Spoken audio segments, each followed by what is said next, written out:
Conversation. I'm Reverend Charlotte McGinnis, and as always, just want to thank you for taking the time to tune in and join me on this beautiful Sunday morning. And of course, now we have also the blessing of Memorial Day weekend, and just to take time to remember all of those who served our country in such a selfless way and gave their lives to support our country and to support our goals and our dreams and our visions and make it possible for us to all live the lives we live so freely today. So God bless our veterans and soldiers both here and beyond. Also, just blessings and love to all those who we miss in our hearts. You know, it's a time to remember those who touched our lives. It could be friends, family, parents, whoever it is.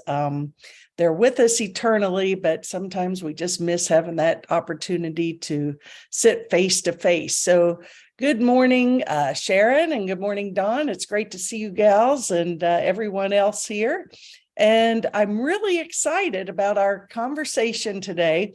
I certainly welcome feedback, anything that you feel like you want to ask a question or share your experience or what have you, just type it in and we'll talk about it. And, I kind of like these conversations are exchange, and we're teaching and learning. Hey, Sue, good morning. We're giving and receiving, and we're here to learn together because that's what this spiritual path is all about. We don't take it alone, but with each other. So that being said, today, my topic, soul contracts or sacred contracts, certainly is just something that's come back into my field recently. I was a big fan of a book. I've spoken of this many times over the years, Sacred Contracts, written by Carolyn Mace. That was 30 years ago, I believe. And that was where I first had the concept or idea that literally when we come into this body, into this three-dimensional world, that, we have contracts with each other. And good morning. Yeah, great topic, right, Sue? And anyway, so these contracts are very interesting. And the more I delve into it, it just brings me a lot of peace and understanding, and not to get so caught up in the struggle of life or the difficulty of life, but rather the understanding that everything is a blessing and happening for us, not to us. And so we're going to get into that in just a moment, but wanted to just take a moment to go backtrack on this just for a second. And what is a soul contract? And I look at it, some of the big questions that we've probably all asked ourselves at some point, and maybe still do, is reincarnation so?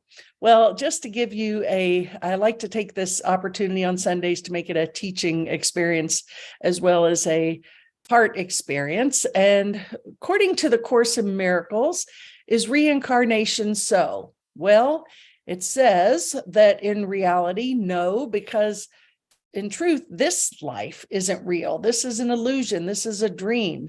So this life isn't real, much less the 542 that you think you had before this lifetime, right? But if using reincarnation as a means of awakening is helpful, use it. So I use it. I believe in it. I believe that our soul is on a journey of awakening and learning, and we experience different relationships and situations that are here to help us go deeper into the understanding and awareness of the truth of who we are, not the illusion of all of these things externally we think that are going to fix us or save us.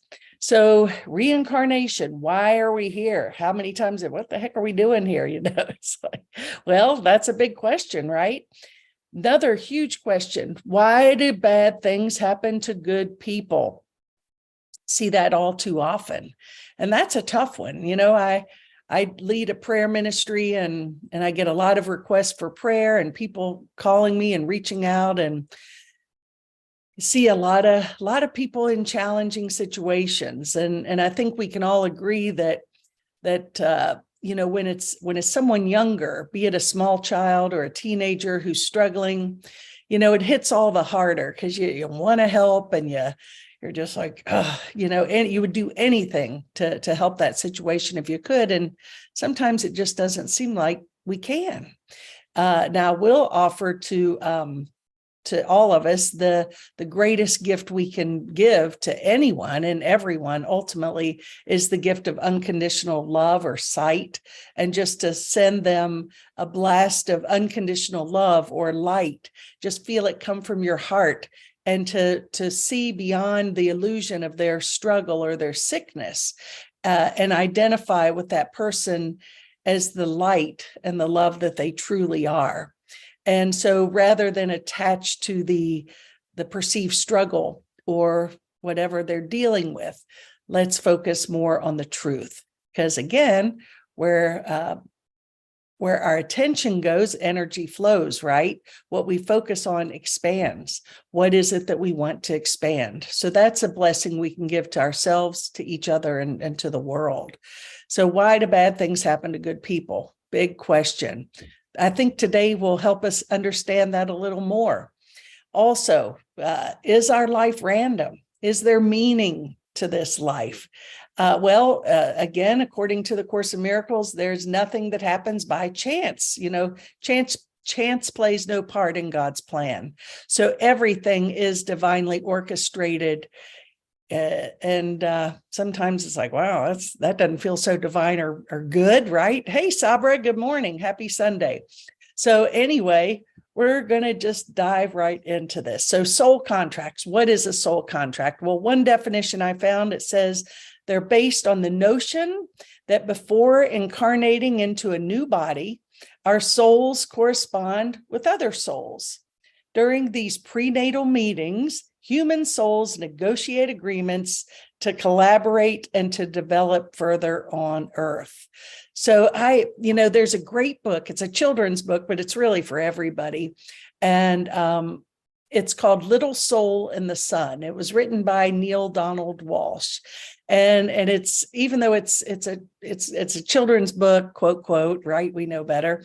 And it's got cute illustrations and things in it. The message is very strong and powerful, and helps us to understand that, it's not what it appears to be sometimes. It's not bad if we can see beyond it.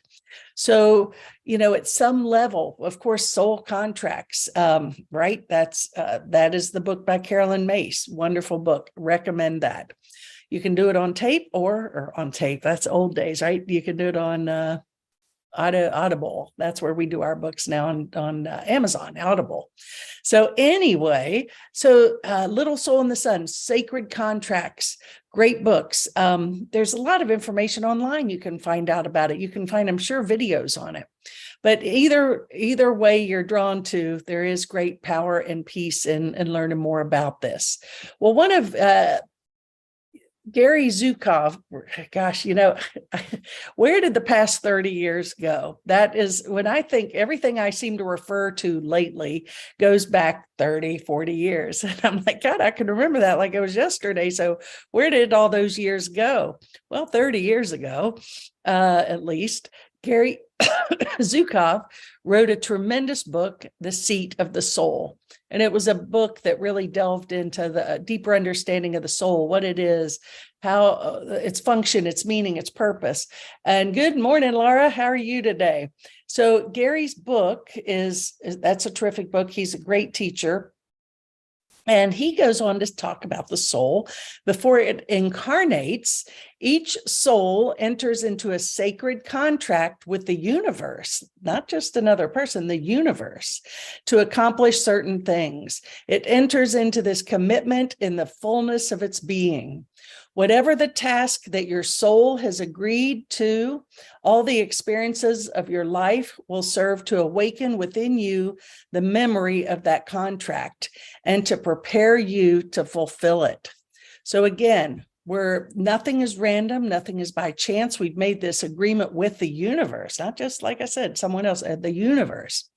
And when we do this, it's for our soul's awakening, to go deeper into the truth of who we are, not only individually, but collectively. We all have a purpose, and we're not separate from Creator, from each other.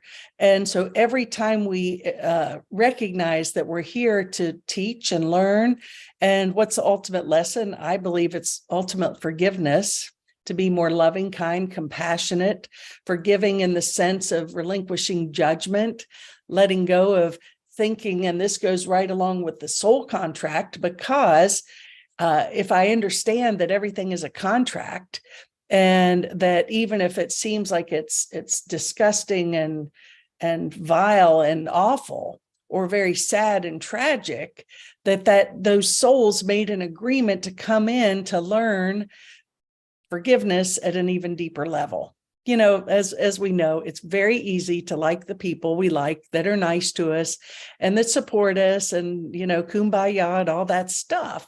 But what about the monsters who trigger us or irritate us, or these people who are doing mass destructive, mean things?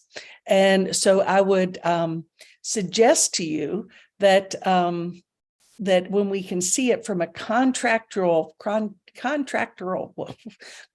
perspective, that there is takes a little bit of the sting out, because now we're just looking at that as a teaching device. Okay, these big lessons, but the soul of me, of you, of everybody remains intact.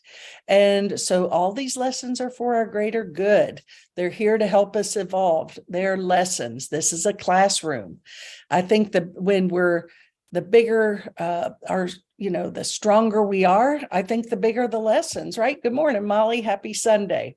So sometimes, it's like, what is this old adage? It says, God will never give us more than we can handle. And sometimes I hear people say, I wish God didn't think I was so strong, right? Well, I've been on that road before, and I'm sure you all have too. But that is truth. If we really don't get more than we can handle if we allow ourselves to hold the hand of Christ, or spirit of love, through every process, and to have faith and trust and confidence, knowing that there is meaning in everything. So souls, this is another quote, souls have deep connections and unique contracts that span centuries. They exist back and forth in time and bind us in ways we can't really understand. These connections are ancient and everlasting, and they already exist in our hearts, even if we're not already always aware of them. So yeah, these sacred contracts go on for millennia.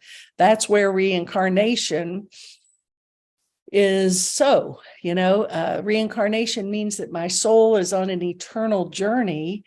And I think we've all experienced everything. And when we understand our true connection with each other, and with the air and the trees and the animals and the water and everything, and understand that there is a great plan for every one of us, then it gets exciting. And I love the way that the Course of Miracles teaches it. It says, okay, so you got these lessons, okay, you're on classroom earth, and you can sit here and muddle through them and try to fix it and push that boulder uphill and be angry and sad and struggle, or you can invite the Holy Spirit into your heart, into your mind, into the mix, and say, okay, what's the lesson here? How can I learn from this? How can I teach love in this? How can I move through this so I don't have to do it again? And we talk a lot about patterns, right? Those patterns of if you want to know where you need your healing, what keeps coming up, right? So we have to release a lot of this. And that's the beauty of it. So the soul contracts are a good thing. Now, we lose friends. We have friends who are sick. We have friends who are struggling. It's not to deny and family, and it goes on and on, the world, right? Well, it's not about just being that's their lesson. It's not about being non-compassionate. It's about being fully compassionate, feeling the pain and the suffering, but we don't have to, get immersed in it. So we can sort of observe it with loving compassion, but not take it on as our own. And that's, I'm getting better at that, but I'm not great at it. Okay. So I'm way better than I used to be. But, it's so easy to get sucked in to the dramas of our own life or the world or our loved ones, our parents, our siblings, friends, and family, what have you. But I do believe that those contracts we made, for example, before we came in to this body, it's like we chose our parents that would teach us the lessons that were most interesting for us or needed for us at that time. And the siblings are the perfect siblings for us to learn the lessons. And then we choose our jobs and these situations and all these things. And of course, then our friends, those friends of ours that support our greatest growth. And of course, ultimately our soul, I think every one of those people is in our cluster of soul family. But I think that in truth, the entire world is our soul family. But it seems like that those closest to us are where those biggest lessons take place. And when the lesson is done, we don't have to keep doing it over and over again. So that's what the patterns are so powerful in recognizing. What am I repeating? What am I missing here? There's angels and guidance here to meet us and lead us and guide us through this journey if we just ask. That's all we have to do. And that means also these, yes, I just said we choose our family, our friends, our soul family, all those things, but we also have invited the enemies, the evildoers into our experience as well. Also, we invite every opportunity. Ultimately, I think the most empowering thing we can all do for ourselves is to accept responsibility for everything that occurs in every moment of our life, and to know at some level it's serving a purpose. We're not a victim of anything, of anyone. It's just here to teach us how to be more compassionate and more loving. Well, Carolyn Mace, I've mentioned her a few times today, her beautiful book, Sacred Contracts.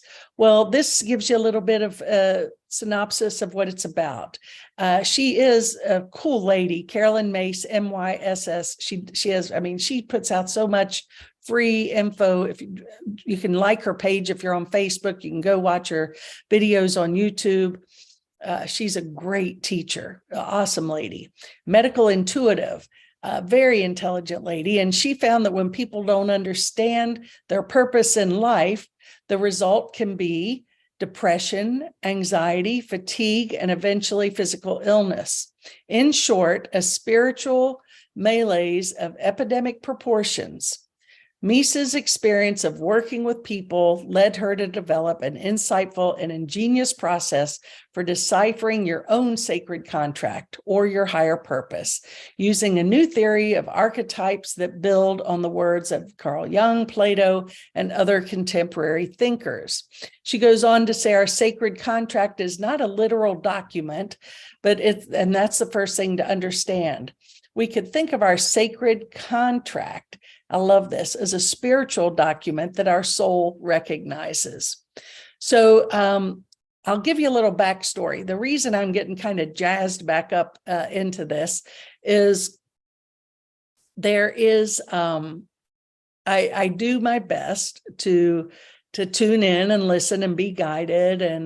And when there's an issue or a challenge, I certainly do my best to listen and ask. And I know that when the student is ready, the teacher appears, right? So I trust that is the case. And so I, all of a sudden, just in the past couple of months, have made a great connection with a wonderful healer who actually a big portion of her healing, energy code healing, works with this idea of sacred contract. So it's got my interest back. And it just speaks to my heart, and I understand it wholeheartedly. But, a lot of times we understand it and we're sort of halfway doing it, but not fully doing it. Well, it's gotten my interest piqued enough to say, no, I want to be more engaged. I want to be fully immersed in this, and because it really makes sense. So I'm really grateful that this experience has come into my life and Ellen's life. It's helped her greatly, and other friends.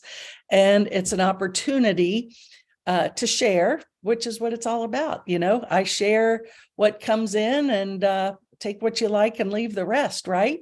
And there's Clea. Happy Sunday, my friend. I hope you're well. It's great to see your face up there. So we make these agreements, these sacred contracts, these soul agreements before coming here. Well, back to Memorial Day, right? If you think back of all these soldiers over generations, millennia, that have fought these wars, we're not here to have a debate on that, but those who have taken that role, okay, they've taken it, I believe they've agreed to come in and play that role before they got here. And it's a collective, these armies come together. It's a collective agreement that we're going to meet here in this day and time, and we're going to accomplish this goal. And they play that role. So yes, the veterans, that's just another way to look at it. And they can use it as an opportunity to grow and heal and evolve and serve and exchange teaching and learning, or they can take it as a means of that can really deteriorate their spirit. And I do believe that when we understand this, that it changes the whole energy of everything we do, and it takes away the sting, and we see a higher purpose and a higher meaning in all of it. Well, Jesus, we know that he had a big contract, right? His betrayal, his denial, his crucifixion. He made that contract. I heard that years and years ago, and it just made so much sense that he knew that he had come here to teach this big lesson. And so when he came here, it looked as though, poor guy, I mean, here he does, all he does is sprinkle fairy dust and love and heal people, raise the dead, all these great things. And he's a great teacher. And then he gets betrayed and denied and hung on the cross, and a brutal death. But guess what? He agreed to do that. And the really big message is, and the power and strength in his agreement was to teach us what? That we are eternal, that we all have that power within us. He overcame the world, and so can we. That we're not our bodies, that we're much greater than that. We are changeless, formless, and eternal, and not affected. We're not a victim. I can guarantee you, Jesus didn't feel like a victim, ever. He did not wince and whine. We're not going to go into more than that. Okay, but what did he say? Father, forgive them, for they know not what they do. So he took that lesson. It's a big lesson, big burden, right? But great teaching came from that. And I think many of our greatest lights on the earth have had the biggest targets on their back. They have been attacked. I think I've been attacked for more of the good I've done than the bad I've done. Isn't that interesting how the lessons work, right? And at some point, I agreed with that. I think we can all relate to that, right? Sometimes we're like, what the heck? I do these things and I hear this from people, and yet we get attacked or beat up or misunderstood and what have you. But ultimately, it is something we chose. We're not a victim. There's no mistakes. Everything is in divine order. We have to really take that into every cell of our being, because we have soul contracts with every person in our lives to live in the vibration of truth. So if it takes someone being a schmuck or a bully or a saint for me to heal, to wake up, then they're going to play that role. So every lesson is really a lesson in love. It's an opportunity to forgive. And if we don't get the lesson, we get another opportunity to repeat it. Yay. So that's the good news and the bad news, right? We need to stay present. Let go of the past. All your past, except its beauty, is gone. Stay present. Bring, awareness. Ask for guidance. Reach out. Focus on the understanding, the remembrance. Yes, this is a contract that I've made. I have chosen this, and I know it's for my greater good, right? So every life has a purpose. We need to let go of the past. We need to live in the present. Don't waste today worrying about what will happen tomorrow. Embrace your true spirit, embrace and listen to grace, and you will be transformed in the moment. Don't fixate on what you want, but give thanks for what you have. And gratitude. One of the highest vibrations that we can bring into our being. And then the real trick, the gratitude, is when we are grateful for the muck, and we know there too lies a blessing.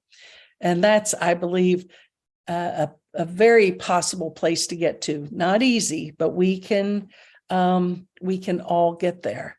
And I believe that's the message Jesus and other masters came here to share with us, that we can overcome these challenges, no matter how harsh and painful, because in truth, they're lessons. If we identify with the illusion, the pain, the suffering, we're going to suffer. If we can move beyond that, get the lesson, then we become free. And we don't have to do it again. So learn to recognize when a soul contract has expired or is about to expire, so that you can let go as gracefully as possible. There's no need for hard feelings when a contract comes to a close, but it can still be a painful process to navigate. And I think that's so true.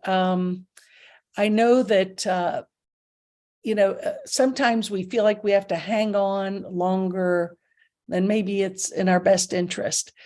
Sometimes our contracts are complete, and we know that because we're at peace with it. We're not. We got our lesson right, and it's healthy to let go and move on. I think that awareness is very empowering and very powerful. And sometimes we have to walk away from a position or a job or a relationship that has served its purpose, so we understand that came in to teach us a valuable lesson. And once the lesson's learned, move on. And guess what? You can get more lessons. So that's, if you want to accelerate the process, invite the Holy Spirit into the mix, divine light, love, whatever, divine presence. But through that invitation, we will accelerate our awakening tenfold, thousandfold. So this is something that's been really brewing in my mind a lot lately, really been thinking about it a lot. I get it at a deeper level. I think it's exciting, it's good and empowering, and to know that everything is here as a teaching device for bringing us home.